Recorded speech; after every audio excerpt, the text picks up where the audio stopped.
You actually say and follow it. If I was following the trend, I wouldn't be standing up to a whole mass of people, you know. But I am also a Democrat, you know. And in a democracy, you speak your truth, but when the majority have made a decision, as a Democrat from where I sit, just like in an election, you go to an election, of course with the intention of winning, but sometimes you don't win. So when you go to an election and the majority decide not in your favor, you must respect the outcome of an election. And I think that goes to the heart of some of the challenges we have as a nation, that we have situations where people do not accept the outcome of a democratic process. It doesn't mean you must agree with everybody, but it means you speak your truth. When a decision is made, you have to agree with what the majority have decided. I think that's all. I don't think that's playing safe. I think, do you think accepting the outcome of an election is playing safe? Again, because this is the space that you're in as a politician, and you have a whole document. Let's talk BBI, for example, here. If you have a challenge with one or two, does it mean the entire is wrong from where you sit? Was there anything good in BBI? Or is it all bad? No, I didn't say everything was bad. I just pointed out what I thought were issues that needed to be dealt with. And if you got it from me that I said the whole BBI thing was bad, maybe that was not the correct position. But it had serious issues that I raised, and it's the same issues that finally the court found fault with the whole BBI process. Let's talk matters inclusion. And here I'm looking at various constituencies. Persons with disability, women, youth. Do we see it in you? What is your promise, and how will you, practical steps will you take to deliver on the same? I didn't understand what you said. Matters inclusivity, about women, inclusion, persons with disability, and the youth. In your administration, the practical steps that you take to make sure that that inclusivity agenda is actually mainstreamed. Thank you very much. Inclusivity comes in different ways and at different levels. Inclusivity, for example, at a leadership level, at a national or county or lower levels of leadership, it is one thing that I would support, that we need to amend the Constitution on matters of trying to create gender inclusivity and the other vulnerable groups inclusivity. That's one thing I would support as amending the Constitution, so that we can create greater inclusivity of women and other categories in leadership. That's number one. That's at the elective national leadership level. There are inclusivity at an appointive level. I think that's much more easy. And in my administration, by God's grace, I will make sure that I will meet the requirements of the Constitution when it comes to matters inclusivity in cabinet appointments, in all the other appointments, ambassadorial appointments, and all the other appointments. I don't find any challenge there.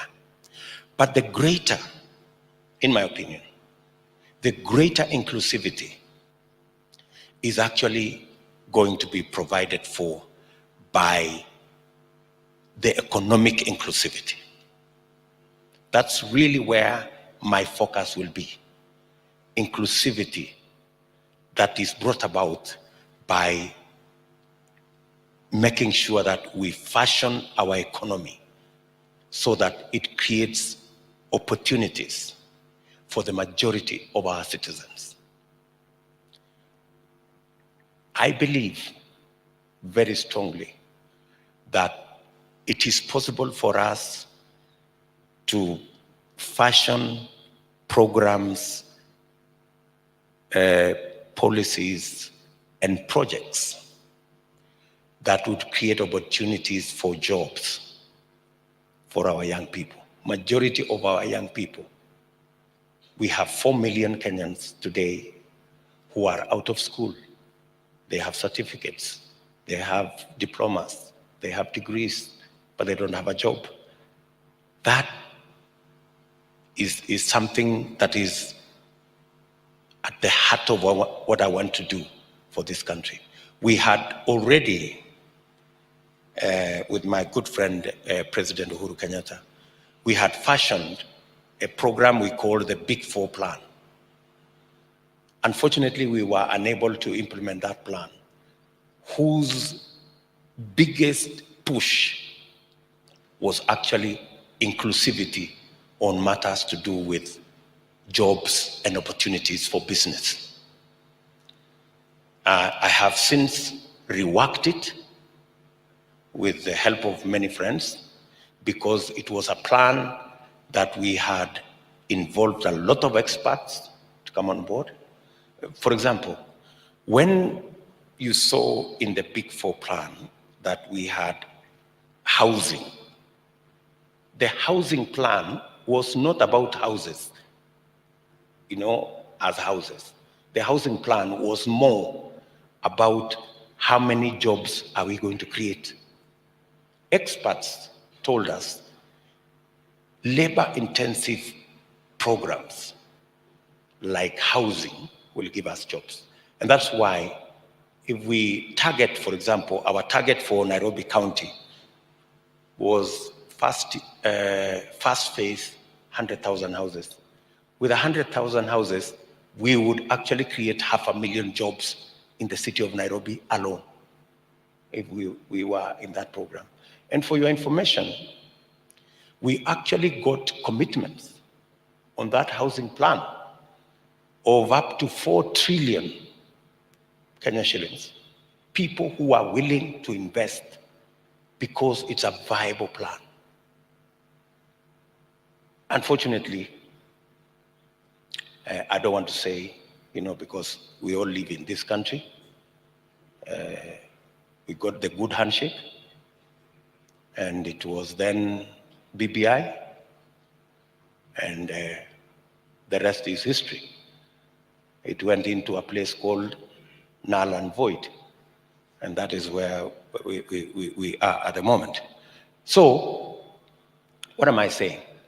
The greatest inclusivity we can have in our nation is reworking our economy and making sure that it creates the opportunities that will give us the chance to create inclusivity. Now, let's look at the reports that have been commissioned in the past and presented. I prepared, still under driving the agenda of rule of law, to implement TJRC reports, Ndungoland report. Which of these will you undertake to implement? Which ones will you leave out? Or which ones will you get guidance from or insights? I have a list of priorities which I want to deal with. And my mind is very clear on what I want to do.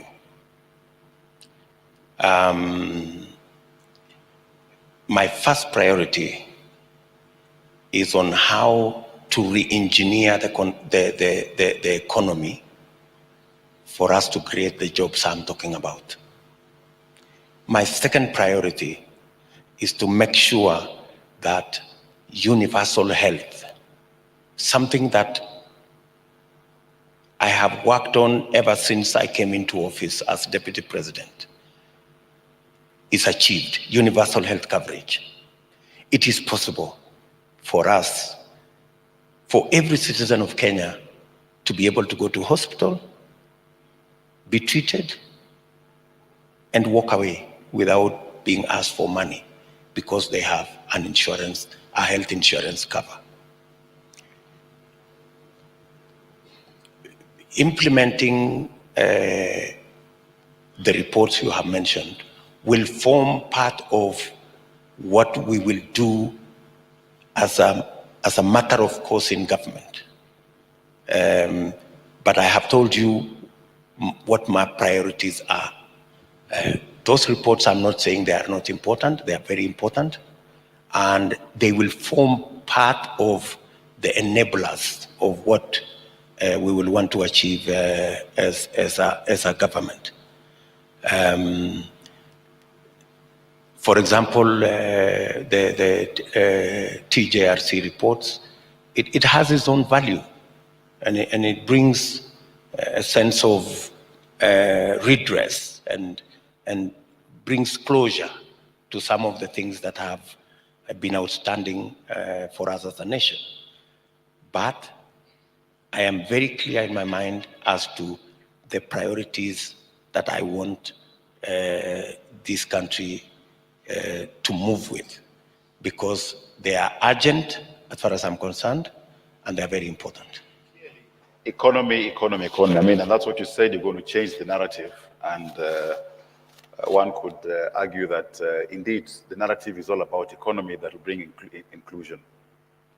Unpack, because there are those who keep, with their own definition of your bottom-up approach. Now, to the evangelical, to the Christian faith, the Christians, to the residents of this country, unpack very simply, what is this bottom-up economic approach or model that you have? Yeah, thank you very much. I'm happy we are discussing the economy, because that, in my opinion, is where the answer to many of the issues that are with us now. Bottom up is about inclusivity. It's about making sure that there is opportunity for everybody, that nobody is left behind. You have told me to contextualize it to the Christian fraternity. Let me go to the Bible.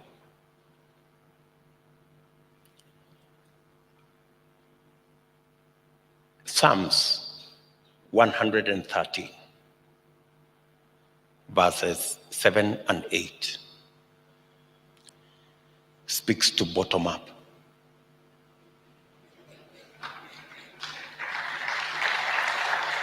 It says,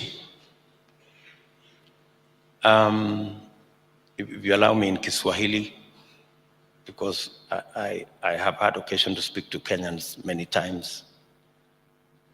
It says, Mungu umuinua mnyonge kutoka mavumbini, na Mungu humfanya fukara na maskini mpaka wakaketi meza moja na wafalme. Yeah? So bottom up, that's the explanation. We want to fashion a country where we get the majority of our citizens, number one, who are jobless. The people at the bottom of the pyramid are the millions of young people walking our streets, walking our villages, walking our markets with certificates and without jobs.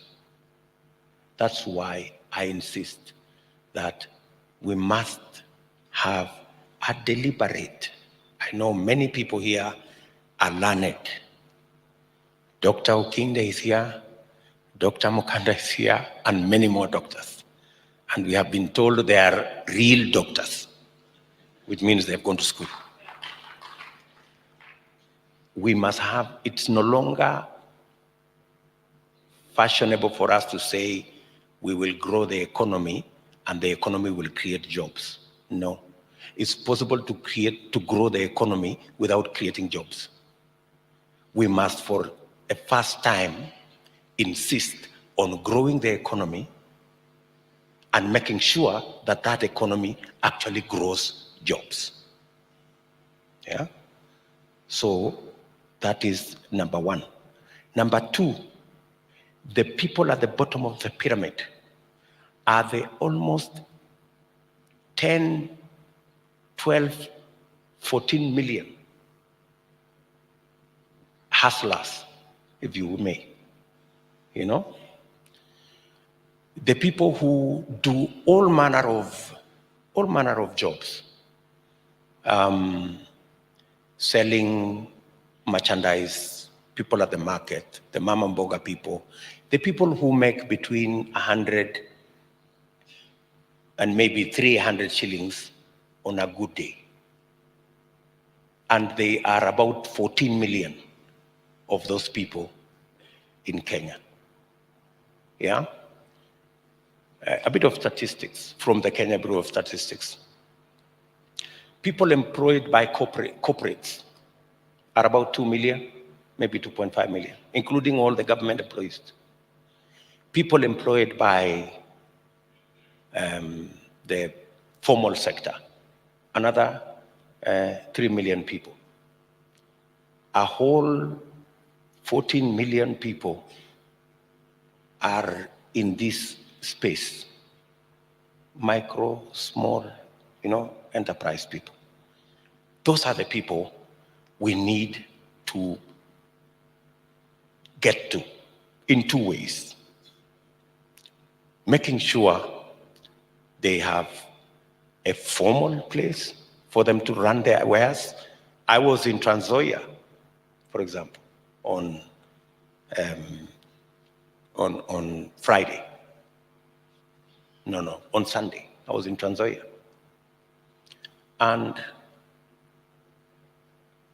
a lady was saying, Mr. Deputy President, we pay 50 shillings every day to the county government, and we are selling our wares on the road. They haven't done nothing for us. They haven't built for us a market, but they come for the tax, So these are the people. We need to get them a place to do their business. We need to make them access credit. And let me give you an example why this is very important. A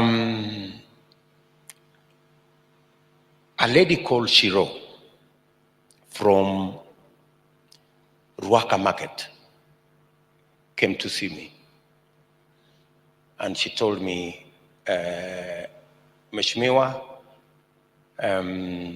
I was born in Eldoret, but I work in this market. I'm a leader of the people in this market. Please help us, because we are being killed by Shylocks. When we borrow 1,000 shillings in the morning, in the evening, you must return that 1,000 shillings with 200 shillings on top. That is 20,000, that is 20% per day. Assuming even you work on half that, that's 10% per day. If you calculate it per year, it is 3,600% per year.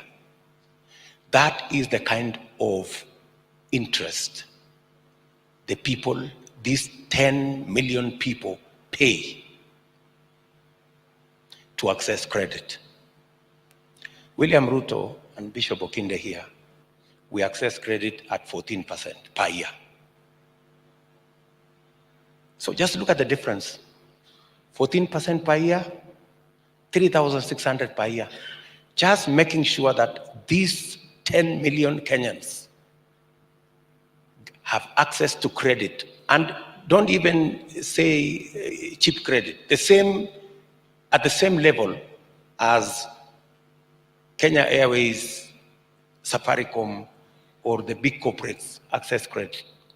If we just make them access credit at 14%, like everybody else, we will increase their earnings from 300 shillings to 700 shillings per day, just by sorting out credit. And in 8 years, we will double the size of the economy of Kenya. Yeah? And maybe when I say this, it looks simplistic. I used to think it is simplistic also, until I became deputy president and I realized that actually government can make things happen. That's why I said government can make the impossible happen. Miracles take slightly longer. Do you understand what I'm saying? So bottom up is about sorting out the millions of our young people who are jobless so that they can begin the journey to climb the economic ladder, have a job so that they can run their lives, run their families, and build our country. Getting the millions of people who are doing all these odd jobs and making sure that we have, they have access to credit, they have access to a good place to do business. We organize them. Johnson Sakaja is here. Instead of him running around with hawkers in Nairobi, formalized. We have said as a Kenya Kwanza administration, we have agreed with Johnson Sakaja here, who is our candidate for Nairobi, that with the few markets we have in Nairobi, we will build an extra 20 modern markets in the city of Nairobi alone, just as a way of getting the people who are hanging their wares all over the place into a formal place where they can do their business, and making sure that we get rid of contempt for the hassles of ordinary people. That's why I have said every hassle matters. And finally,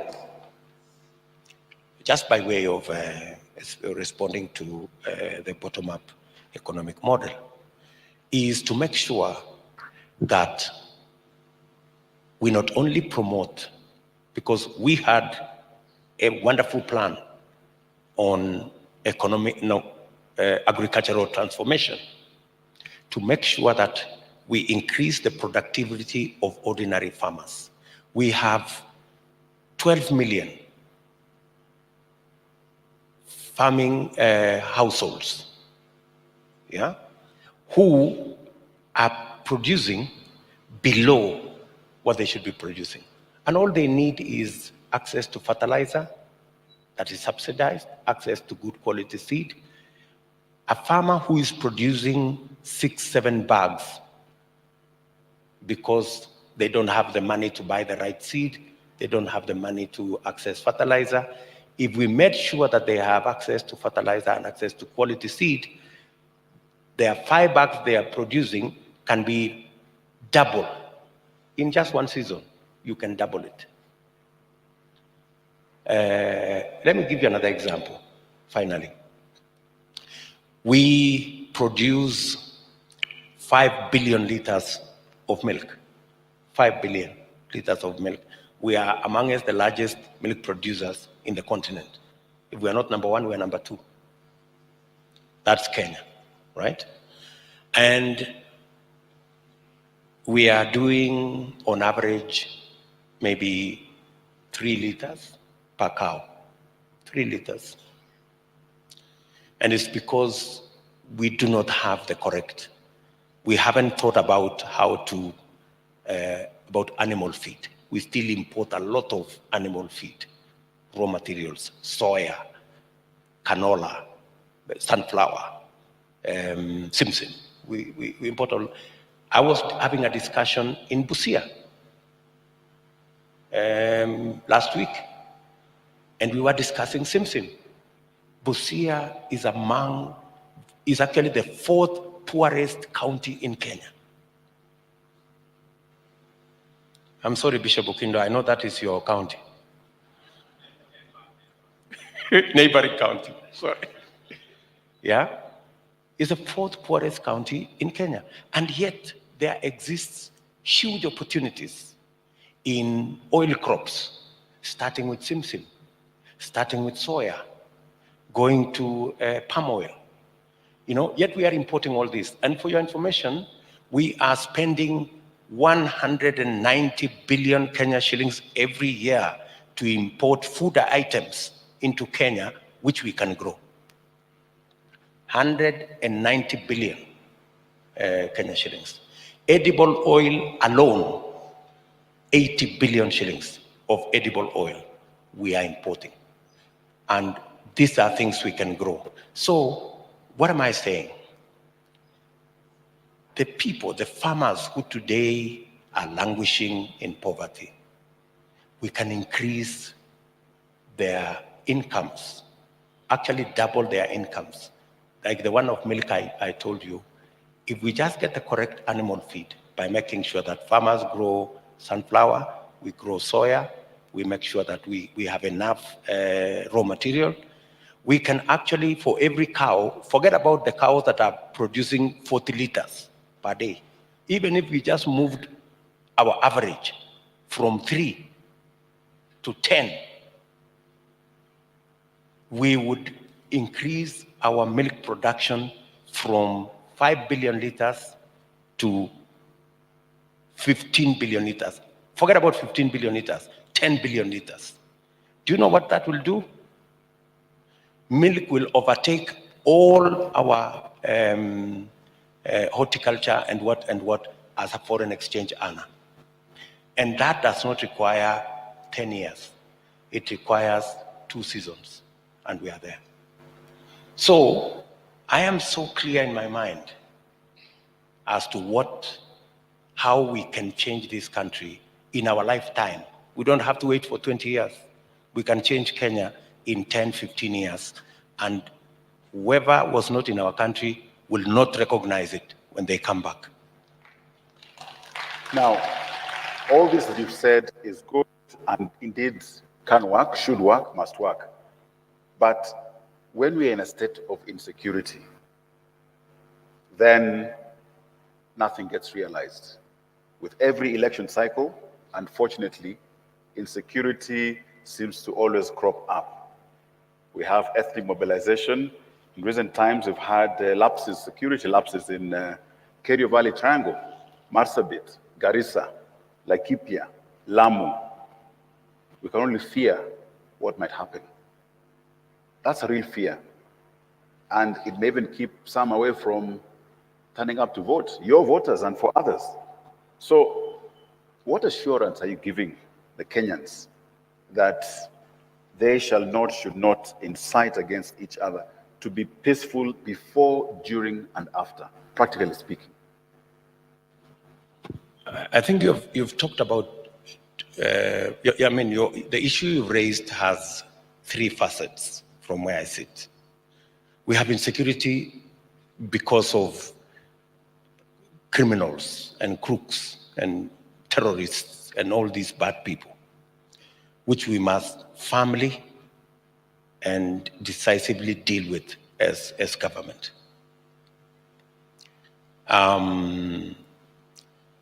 We had a program on making sure that we have police reservists in many of these areas. And in fact, we deployed extensively police reservists. In fact, some of the counties, like Turkana, I remember, even helped to pay stipend for some of these police reservists who are really helping with matter security.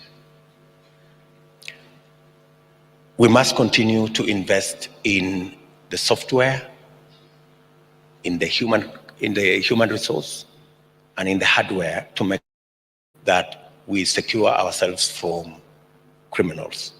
And we already have a reasonably big budget on matters to do with security. What we must do, however, is we must make sure that we get value for the resources we deploy in security. What will I do differently? I will make sure that buying guns is not a security issue.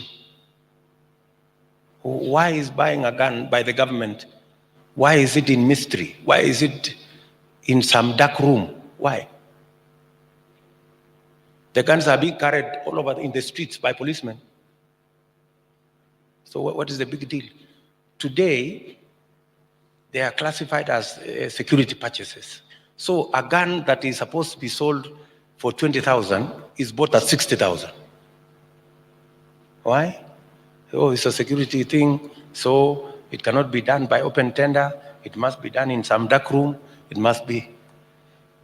I have been against those stories because these security, secret things, that is where corruption thrives.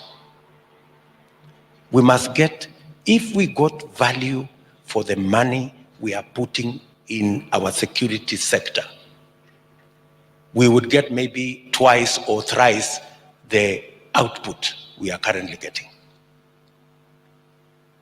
Right? Number two, we must get the IG. What I will do is to get the IG his own budget. The Constitution says the IG is an independent office. Today, the IG doesn't have a budget. He relies on the office of the president for a budget. You know? And so he has to speak nicely to some people at the office of the president. Why? The IG is an independent office. When I ask somebody, why are we bringing matters to do with the Inspector General of Police?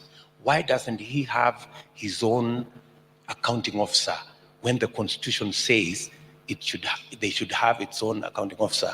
Somebody was telling me, oh, you know, you can't give somebody guns and give them money. If they have guns, you must keep the money so that you keep, giving them enough for them not to cause trouble. You know, first day, I will appoint an accounting officer for the Inspector General of Police and the police department and give them an independent budget and demand from them. Because if you are giving somebody his budget, you are unable to demand from them. Because they will say, but you know, boss, we didn't get this money, we asked for this, we didn't get, we asked for this, we didn't get. So, make the Inspector General of Police truly independent, and then I will demand from them why this is not happening here, why this is not happening here, why this is not happening here. I have told you two things already on that. The other issue that is bringing about insecurity is, of course, poverty. You have all these young people. They are loitering our streets. They are out of school. They have no jobs. They become pickpockets. Then they become gangs. Then they become terrorists. So we have to deal with the matter of economic inclusivity, making sure that our young people have a job to do, they are meaningfully engaged, or they have credit to do business. And finally, is the third category of insecurity, the political gangs, sponsored, driven by politicians and politics. I am a strong believer that we need to institutionalize our politics around political parties. I am a very strong believer that the best way to move our politics away from personality cults and ethnicity is to build strong national parties. That is why I was very heartbroken when the party I spent so much time to build, called Jubilee, was destroyed. Yeah, by tribalists, people who don't believe in Kenya. But thank God, I am not complaining too much, we have put together another national political party called UDA. Today, in every poll, UDA is the most popular party in Kenya. And it is because we believe that politics should be played around institutions of governance. Political parties must form the basis for canvassing our politics, so that our politics is about issues. It's not about the person. It's not about personality cults. It's not about the tribe of the person leading the party. It's about the issues the party stands for. And that is why today, whether you like it or not, if you speak about UDA, people will think about bottom up more than they will think about William Ruto. Now, as we get towards the end, in all these we need to have, and you mentioned, I think, in terms of the software side of things, national values. When we say chapter 6, I'm sure Dr. Ginde, it will not be about chapter 6 in the Bible, of any book that you pick. When you say chapter 6 in the Constitution, championing it, to what extent would your administration champion chapter 6? Because other things will fall in place, no matter how well-intentioned and implementation of the economic model and other things come in. That's a very important component of the Kenya we want. From where I sit, I think religion and education must be centralized in making sure that we have a country that has a moral compass. I have been accused of engaging in building churches. I have built as many mosques as well. And it is because I believe the church and religion and the belief in God by the people of Kenya is central to our success.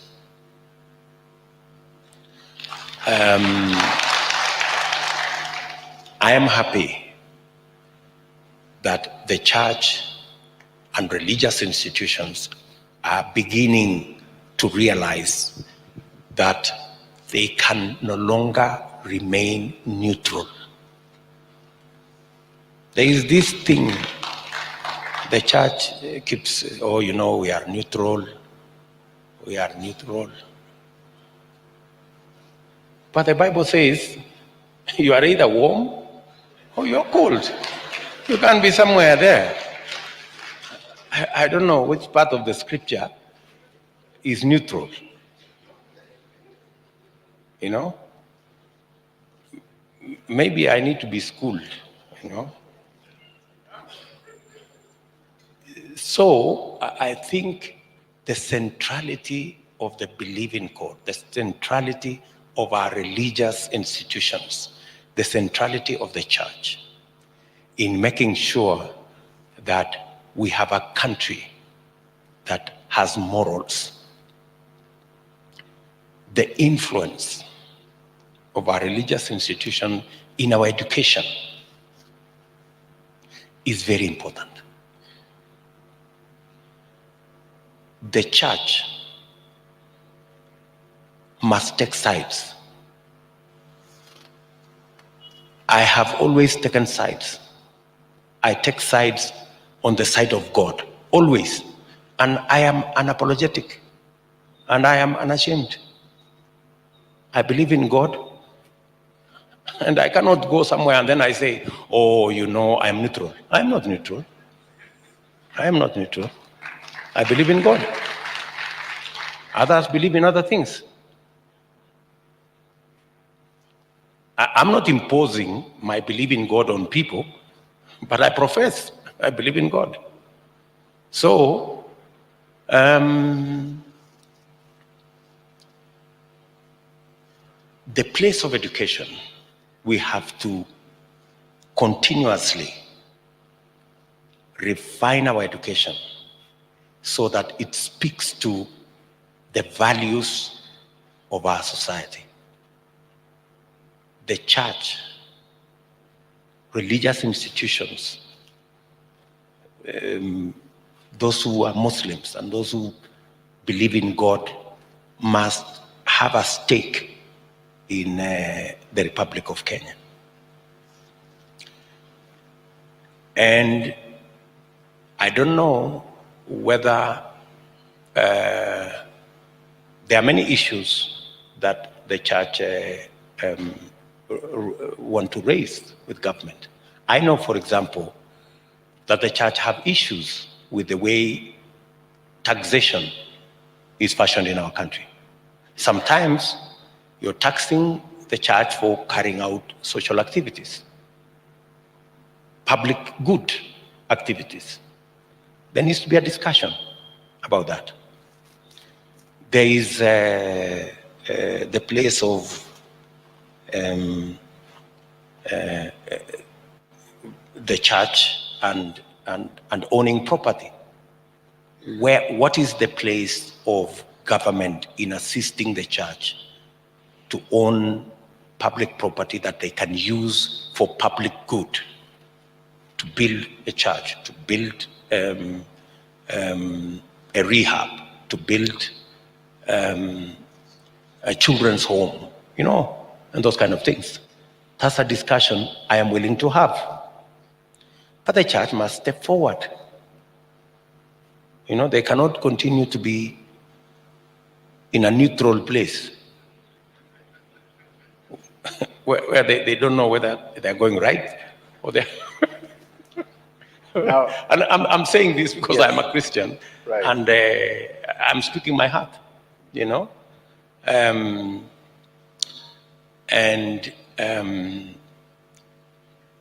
I know, for example, that we've had issues with the registration of churches in Kenya.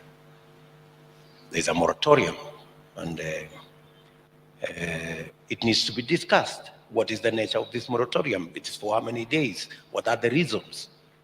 The church again must step forward and have a conversation with government.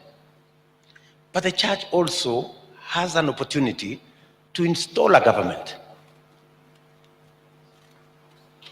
Yes. Excellent. They have an opportunity to install a government. Instead of waiting until others install the government for you, and then you go and start complaining to the government, why don't you install the government yourselves? But Adipi, that's clear. And I think that's what I'm saying. Is Let me conclude by saying this. Yes. It is said the punishment given to people who don't vote or who don't get involved in matters politics is to be ruled by fools. So if we continue to be bystanders, you know, and let me say this, allow me to say this. The first time I thought of being a politician, and the first time I decided to show signs of wanting to be a politician, my very good friends who we were in our evangelistic team together. I remember one of them, he's a doctor today in Nakuru. He's called Dr. Ngetich. They wanted to lay hands on me. How can you be a politician? You know, how can you be a politician? This is meant for people who don't know God, you know. That's a while back. I know we have made a lot of progress to where we are today, but you know, sometimes there are people who think that being in politics, they believe this narrative that politics is a dirty game. But the Bible says it's God who chooses leaders. It cannot be that God is involved in dirty stuff. I don't think so. So, I mean, just to speak the truth, the church needs to up her game. One thing I can assure you, the church is not neutral on values, but neutral on the candidates. That without any fear of contradiction. Now, I'd like us to get into what I'd call a rapid fire session. We've received questions both online and from the audience here. 3-4 questions, but brief, succinct answer in terms of response, because we'll get now what is it that is in the hearts of our people here. One is the question of exclusion, pastoral communities, education-wise. Your view? The people from pastoral communities, I have called them myself, and they know it. I called all the MPs from the pastoral communities, and I told them, listen, you cannot continue to depend on teachers coming from the rest of the country. We are giving you opportunity to train teachers from the pastoral communities. I have paid for 100 teachers in Tana River, for example, to go to training myself at a personal level. And what we need to do, the big problem, for example, in northern Kenya, is that many teachers from northern Kenya come from Nairobi, Nakuru, Siaya, and all manner of places. Very few teachers, very few people in northern Kenya go for training as teachers. And the question I asked them, why do you make the teaching of your children the business of other people? Because when one gunshot is fired, the gentleman from Siaya will go to Siaya. But if that person came from that village in Wargadud or someplace in Wajir, whether 10 or 20 or 50 gunshots are fired, they will stay at home. And when the gunshots are over, they will go back and teach the children. It is as simple as that. So we need to persuade more of the people from pastoral communities to get their children to go to train as teachers, number one. And then number two, we, as government, we have to increase our teacher-student ratio in those areas by hiring more teachers. Related to the same, your position on free primary education. And is there anything such as free? Christ paid the price for us on the cross. It is not free. Salvation was It's not free, it's paid for by government. I think free is just because the parents are not paying. But of course somebody is paying. And we are all paying through our taxes. So I think free maybe is maybe the wrong, the wrong way to put it, but it's paid for by us, by the government of Kenya, using public taxes. So your position on that? My position is that it's the right thing to do. I mean, we must never disadvantage any child from, if there is one thing we must do, we must arm every child with good education. What we need to do is to truly make it free. I think at the moment, there are still levies here and there. For example, I have had some of our governors, and even my good governor here, Sakaja, they have promised, as part of their manifesto, that they will make sure that his county government will make sure that they have lunch for every child going to school, so that we can retain more children in school. So lunch is an issue. Parents are being asked now to pay for lunch. It's a way of keeping more children in school. But maybe progressively, maybe that's a function county governments will take over, so that we can have more children in school. And for your information, there are more children out of school in Nairobi than in Turkana. That's how serious matters education are in the city of Nairobi. So we really have to think about it. Next question here. What's your agenda on drug abuse and alcoholism eradication, and how will you deal with drug peddlers? Drugs is a big issue. I don't know whether it is only with the young people or it is even with everybody, including leaders. We have a very serious drug problem in our country. In fact, some 2 good bishops, they walked to my office about a year ago. Actually, it was Bishop Mark Kariuki and Bishop Masinde. And they told me, Mr. Deputy President, our children are looking at you leaders. Please make sure you are giving a good example to our children. And the subject was about drugs, right? So it is a serious problem. And again, it goes back to the role of our religious institutions, the correct teaching standards in our schools, and of course, the example we set as leaders in the public space, and making sure that we are, because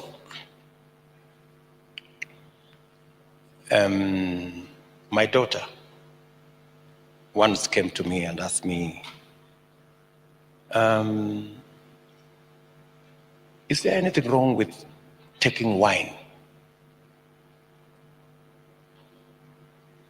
And for a minute, I didn't know what to say.